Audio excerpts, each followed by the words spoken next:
Welcome to It Takes Two. I'm Blair. And I'm Chris. Today we'll be talking about Owning Manhattan Season 2, Episodes 1 and 2. I need you to subscribe, like, share, comment, and hype the video. Blair, about a month ago, Yes. I started watching this show called Owning Manhattan because I was like, I've seen Ryan before on YouTube and things like that, like, giving motivational speeches and things of that nature. And he's like a real estate guy, right? So when I found out he had a show on Netflix, I was like, okay, let me watch Owning Manhattan. And I was like, oh, I like this show, especially since I've been a fly on the wall watching you watch Selling Sunset. Yeah. And I was like, I like this show better than Selling Sunset. And then just to find out, I found out that season 2 was going to be released this month. And I was like, oh, Blair, we got to hurry up and finish season 1 so we can do season 2 together. And I'm happy that you agreed to review this show with me. Yeah, me too. I remembered Ryan vaguely from $1 Million Listing. That show was on so long ago. But I was just thinking to myself, wow, like he's come a really long way from like being an agent to where he's at now. So this is actually a really good show, y'all. So if y'all don't watch it, like y'all should definitely watch the episodes and come here and talk and hang out and chat with us about it. Because it's real estate. It's a real estate show that focuses on real estate in the most raw and kind of like cutthroat way. And it's not so much about the fluff of the inter-office issues, which is there, but I feel like I'm walking the steps of New York and the pavement and pounding the pavement and trying to get these houses sold right with them. It's that good. Yeah. Now listen, we are only on episode 3. So please do not spoil it for me and Blair. Usually we come and we actually record it once we get done finished watching and stuff. We on episode 3. Please do not spoil it for me, Blair, and everybody else. You ready, Blair? I'm ready. Let's go. So people started poaching Ryan's agents, trying to get them to leave, talking trash about him. A developer told him, you haven't fought the biggest person in the prison yard yet. You haven't made it known not to mess with you. Now he's on the offense and he's coming for everyone. Expansion is the word. So let me give you a little backstory. Of course, y'all know how the ending of season 1, the major points of season 1, Jonathan got fired because, he was making a podcast talking bad about Savannah. And being disrespectful at showings. Exactly. Just being weird. So, he... losing deals for Ryan? But the thing about it is Ryan was the type of guy, at least based off season 1, was that he give you a lot of rope to basically redeem yourself or to basically, hang yourself. So the fact that he fired Jonathan and he admitted like I wanted to prove everybody wrong and saying he's going to actually turn it around. He's going to be good. And now to actually come into season 2. Oh yeah, one also thing. The thing that Jonathan was yelling at Savannah about her basically not being made out to hang in this brokerage and things like that. Well, she did leave for another brokerage and things like that. And it might be a better fit for her, honestly. It might be. But it just seems like this is a small business that Ryan has. And it just seems like Ryan want it to be family. But now in season 2, it's kind of coming off as if he's like, okay, I'm tired of being punched on. I'm tired of these other people buying my agents off of me. And trying to be the nice one, likable. I'm going to punch back now. Yeah. And that's what we are seeing in season 2. So far in the beginning. So they are moving to Uptown. Okay. We've got penthouse at Central Park Tower, $250 million, and they didn't sell it. There was embarrassment and negative press about that. Yeah. Now Ryan has 200 Amsterdam. This is older money that usually trusts the older firms. Yeah. But Serhant got the deal, and it has pissed a lot of people off in the real estate industry. So he has Peter, who is an agent at Corcoran, one of their top agencies, and he also is one of the kings of new developments. Yes. So Ryan wants to get him to work at Serhant, shows him a unit in this building. This is a 4,672 square foot unit, 10-foot ceilings, Hudson River views, terrace with access to nearly every room, 4-bed, 4.5 bathroom, a den, multiple amenities, and Serhant has the whole building. Wow. $300 million in inventory, and he is planning on having a launch party for the whole building. So Ryan tells Peter that he wants him at Serhant, and Peter is happy where he's at. He has meaningful relationships there, but Ryan tells him it is scary to take huge risks, but you just have to do it scared. Yeah. Peter just finished a sale with Corcoran, and Ryan is offering to have him sell this unit. Peter is going to take some time to think about it, and Ryan tells him, you have till Sunday. Here's what I thought here. Automatically, I was like, oh, this is a different Ryan to me, right? Especially from season 1, right? He's like, you know what? I am no longer going to take the time to put my hand in the dirt and try to cultivate the people that I have to be the top. And to build people from the ground up, right? No, because you know what? Because even though I can do that, that's going to take time. Yeah. And while that's happening, things are being sold, and I don't have the time for that. I am going to start taking people from other firms since they took people from my firm. Yeah, he's like, I've got the number 6 brokerage right now, and he's trying to be number 1. Yes. And in order to do that, I'm going to take all y'all top people. Exactly. And now he's going for the quote unquote the king of new developments in Uptown. I thought it was a risque play, to be honest. Yeah.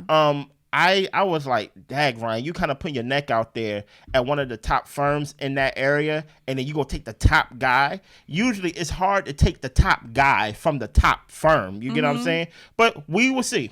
So Jade and Jordan meet up. They apparently connected over the fact that they have both been through separations, and Jade is not talking to her ex anymore. Of course, we know that she's going through a divorce. Yeah. Sometimes she sees him on Chloe's story because they're, he's friends with her husband. Yeah. But things with Chloe are not good. Chloe made a comment that he only cheated twice and essentially took his side.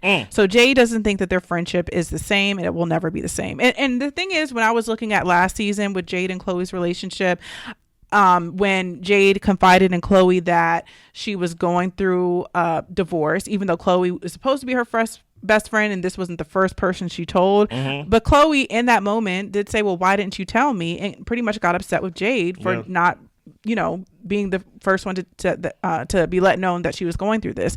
And I understand that feeling, but it's just a thing that you don't bring up, especially when somebody is going through a tough time like that. And I felt like Chloe had more of a character issue that I felt like the friendship couldn't come back from, even though that they tried to hug and make up and all that type of stuff. I think that Chloe just kind of is who she is, and I don't know necessarily that Jade can respect the person she is in their friendship. Yeah.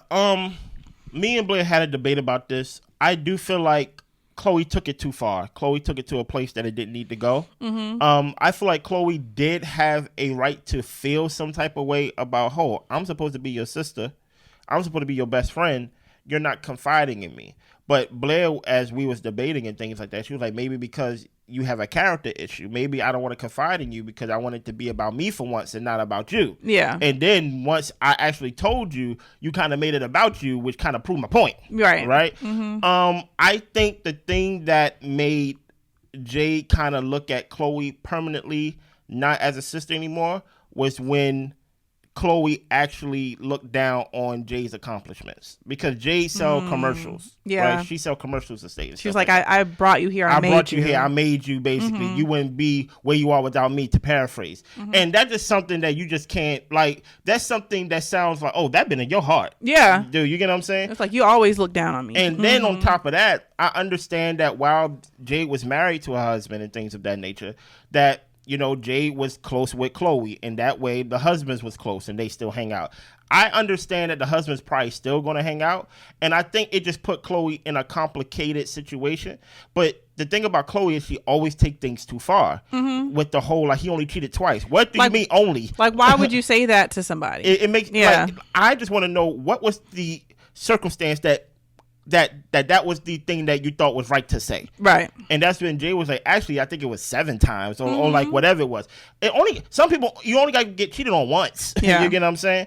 So it just seems like, in my opinion, that Chloe is in a tough position, because guess what? The husbands, or the husband and ex-husband, are not going to be, put like this, they're not going to change their relationship based on the fact that Jay's not married to him anymore. But at the same time, choosing a side, there's a way that you can play the middle, Chloe, without actually choosing a side. And it sounds like you're choosing a side to actually go against Jade on purpose. It just seems weird. Yeah. You know what I mean? Now, we learned that Jordan wants to be the new sales director of that 200 Amsterdam big building that Ryan has just got. He hasn't talked to Ryan about it yet, but he does a lot around that area and he wants it to be his. Okay.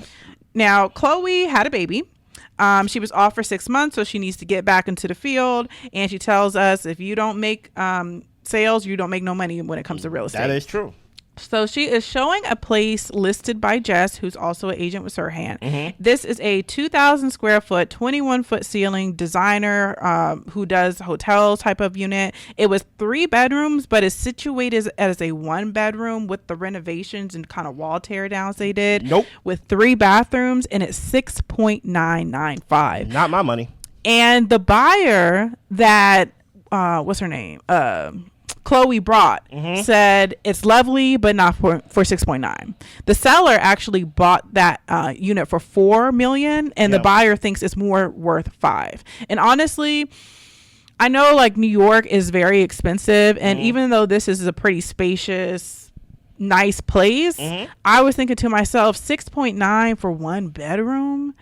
And maybe it's the location, but even then you can have other units around there that have multiple bedrooms. And they're talking about, well, you can resituate it to get the 3 bedrooms back. Nah. And it's just like, not for 6.9. No. Yeah.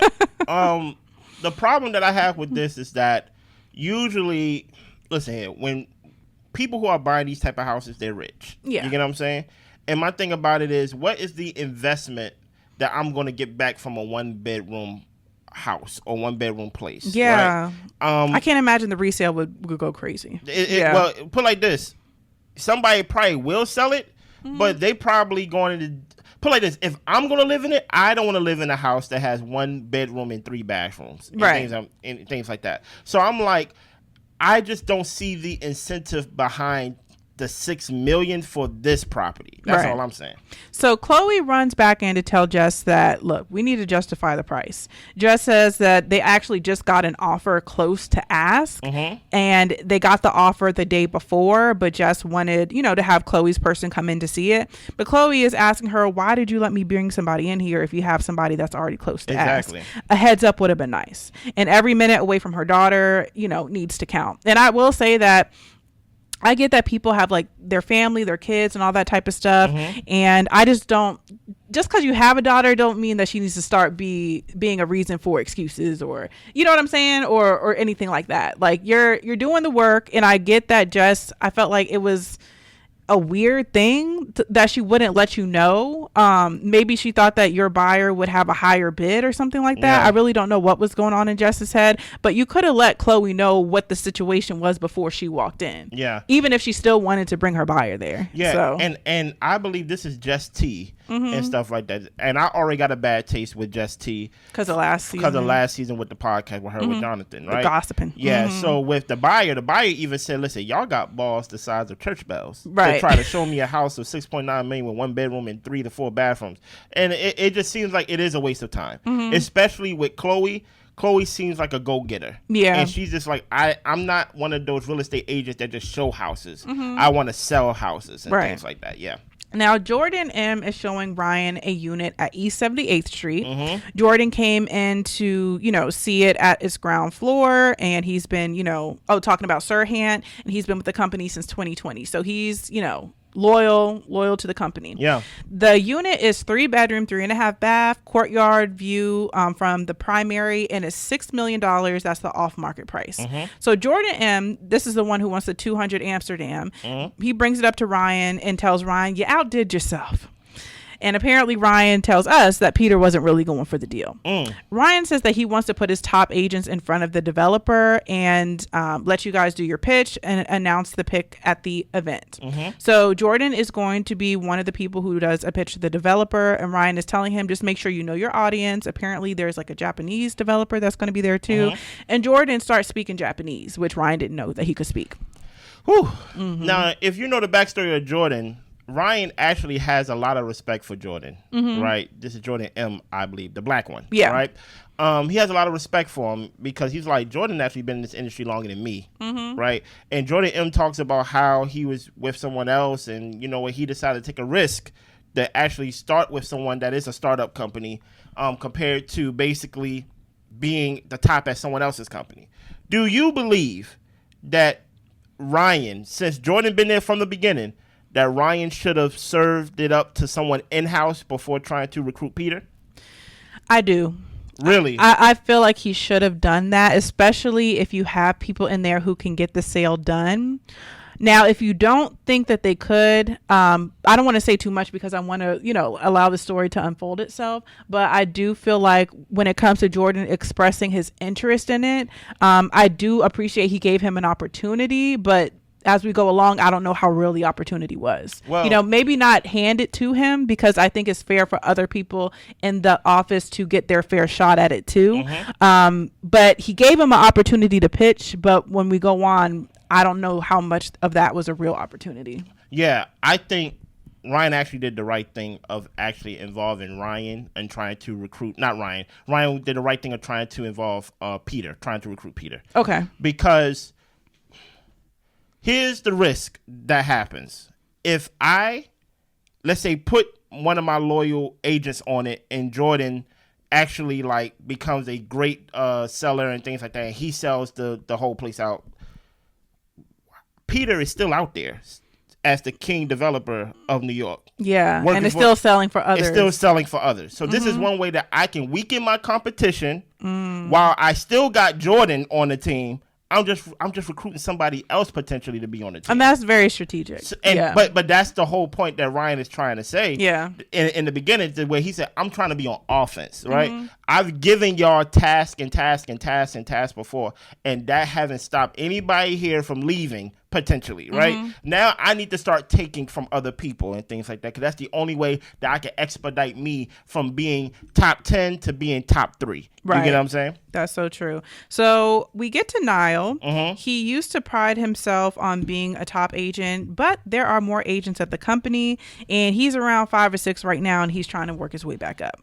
Now we learned that Jess T is also in the running for the pitch for 200 Amsterdam, and she is hungry for it. She doesn't believe that Jordan is going to pitch it very well. He hasn't sold any new developments, and Niles tells her he has sold the library. Oh, so and it's I guess a location, not an actual library. So Ryan gets a text from Peter that he wants to have a chat. Yeah.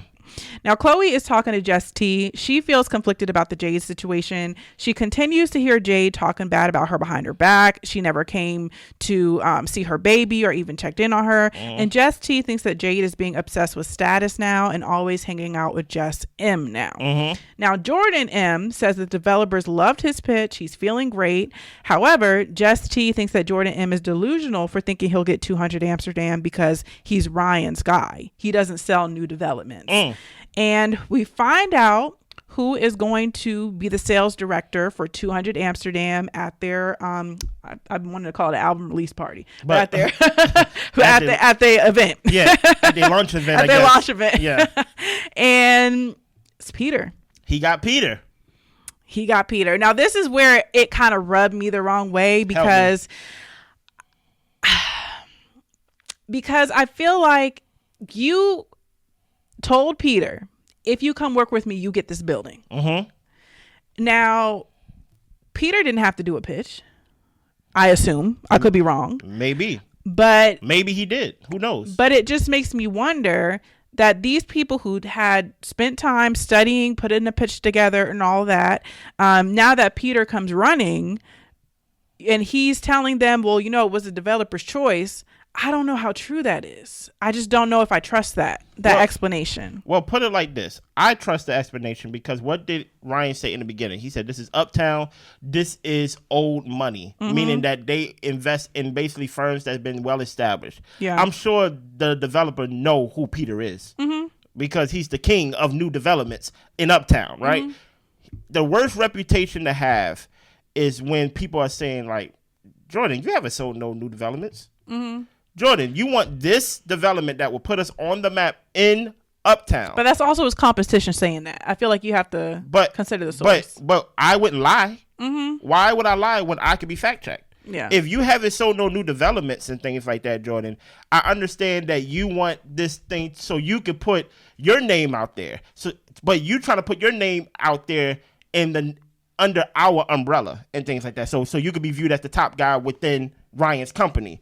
Ryan's trying to put his company out there as number one amongst other companies. And the only way for me to do that is to recruit Peter. Yeah. Because I weaken my competition while strengthening mine at the same time. Now, will I have agents that will be mad at me? Of course, because Jordan feels like he's been there from the beginning. Let's get to episode 2. So the agents are all pissed because they feel like Ryan outsourced this opportunity. He did. So Jordan M. actually pulls Ryan to the side and said that, look, I've been here, he's been loyal, he's been professional, and this is BS. Like, how do you know this guy can even deliver? Like, he hasn't even been vetted.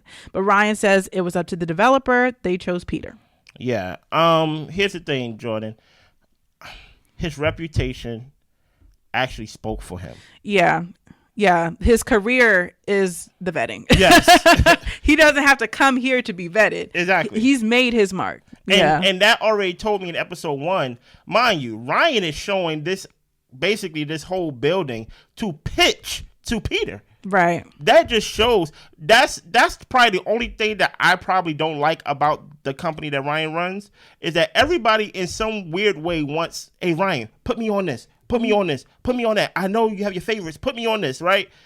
Mind you, this is the first time I've seen Ryan actually go to somebody else and say, hey, I need you. Yeah. My thing about it is if your reputation and your resume was that good, he wouldn't have to outsource it, and y'all wouldn't have been top 6 or like whatever in New York. So that's why I'm like, Jordan, I understand his BS, and I understand that, you know what, you have every right to feel what you feel, and Ryan may have sold it to you as, guess what, you have an equal shot, but you're talking to a salesman. Right. Now, Jade is talking to Peter, and they're kind of getting a little flirty. Peter talks to us and tells us he did tell the head of Corcoran that he's leaving for Serhant. She was pissed, and she said that Ryan is a one-hit wonder. This is some TV flamboyant nonsense. I'm sure there were some other things that was said that cannot be said. So Jordan M. and Niles are talking, and they are just going to start bringing buyers for the building. Because, look, if I can't be the one who's the developer or the salesperson, I'm going to get some money out of this somehow. Yeah. So Jess T never thought that Peter would come to Serhant, but now she sees why he did for the building. Peter knows that people are probably jealous. All eyes are on him, and he cannot slip up. Okay. Now, the crazy thing was Niall found himself trying to press up on Peter. So he tells Peter, I got some advice for you. You got to bring the energy. You're selling excitement. Peter doesn't plan to take advice from this guy in a turtleneck. Yeah. And then they start getting to a de-slinging contest about who runs marathons and if they're going to run a marathon together. It was like corporate, like coming at each other in the friendliest of unfriendliest ways. Yeah. Now I tell you this, man. I understand that you are one of the platinum agents there, that you are basically the guy. Yeah. But last season you lost a pitch to Chloe, and now you wasn't even up for it against Peter. Right. And now you're slipping. And I think now he can't take not being the guy. So this was his way of trying to let Peter know, like, hey, you must not know who I am, but I'm now. You get what I'm saying? I want to be platinum. And Peter's like, okay. Yeah. So it was like I've been selling, so you're not teaching me nothing new. I've been around the block. And then he's like, let me give you some advice, rookie. You know what I mean? You need to bring the energy, and that's when Niles was like, okay. I mean, that's when Peter was like, okay. Yeah. I'm just gonna walk past you and just continue on with the party. Yeah. So Ryan gets a call from Peter, and they have an offer on one of the floors. They have a $19.5 million offer the day after the big event. So we move on to Washington Square North. So apparently Manhattan has been an adjustment for Trisha. We know that Trisha was the queen of Brooklyn. People loved her over there. She's trying to expand into Manhattan, and it's been a little bit different. They don't really care about her out there. She is showing James Johnson, an NBA player, this spot. They actually have it. It's a house, but it is configured into 5 different rental units. They show him 2 of the units, and the listing price is $27.5. Yeah. Now, that's a lot of money. I mean, but like you said, they're selling luxury real estate. Yeah. So, I mean, the cost is the cost, and they'll negotiate it as they see fit. But I do think that this could be a really good investment, just by the simple fact that you live in one, you can rent out the other spaces. He's not living in no rental unit. Yeah. He like this. I mean, it's kind of like a business opportunity. Like these are rich people. James Johnson's an NBA player, granted, he's not one of the best and things like that. He will be a forgotten name in the future, but you don't buy this property to live in one of the units. Like truth be told, I believe people who buy property in New York don't live in New York. I feel like they hold it, They rent it out maybe, but they don't actually step foot in it unless they're doing some work for a short period of time, and then they get it up off of them. Yeah. James Johnson is not living in no rental unit where he can live in a mansion. You know what I mean? Now we get to Jordan H. He is at West 96th Street. He's the sales director for this building, and it has been a uphill battle. Yeah. It's $80 million for potential sales, but they're on the upper west side, and people don't tend to go above, I think he said like 86th Street, and he's on like 90 something. Wow. And he does have a couple of offers on the table, but at the same time, the owner or the buyer, who is it? The owner of the building is making it really difficult to sell. Okay. So Chloe and Jordan H are talking, and he says that the developer is impossible to negotiate with. He has brought the developer multiple cash offers, and he's told people essentially to kick rocks. This is the first time it's an entire building he's selling out on his own, and it is tough. And this is why I think Ryan would start outsourcing, because we understand that Jordan H was his assistant, personal assistant, right? And I'm not saying that, put it like this, I'm not saying that Ryan kind of spoon-fed him the success that he have. I don't know the guy. But for him to say, this is my first time selling an entire building, guess what? That's too many rookies. That's already two Jordans that's potentially trying to sell buildings that they haven't sold before. You get what I'm saying? So now I'm over here trying to teach and putting people on projects that they can't close on. So like this is an example to me of, this is why Ryan outsourced. Hopefully he can get it sold, but it's not looking very good. You get what I'm saying? Because granted, it's your first time, so of course it's going to be hard. Yeah, and I think at the same time, when there are people who are doing things for the first time, I feel like you got to give everybody a chance for them to get their feet wet to really learn how to do it, because nobody's can do anything without getting the experience. But it does make Ryan have to be more hands-on than maybe he wants to be at this point in trying to expand Serhant. Now we move on to Park Avenue South, and Ryan was reached out to personally to sell this location, and he had to step down from his CEO role to be a seller for this. He has multiple staff streaming live from all of Serhant's platforms. They've got a 400,000 or 40,000 square foot building, mixed use space. So they've got residential, theater, business, and a chapel. But he is not revealing the price. He says, reach out to me directly. There are no comps to set the price against, and the building is one of a kind. So he is going to create a marketplace and build a little bit of fear of missing out for the people to kind of create a whole bidding system for themselves. Nice. And he's also going to have a launch event there. Nice.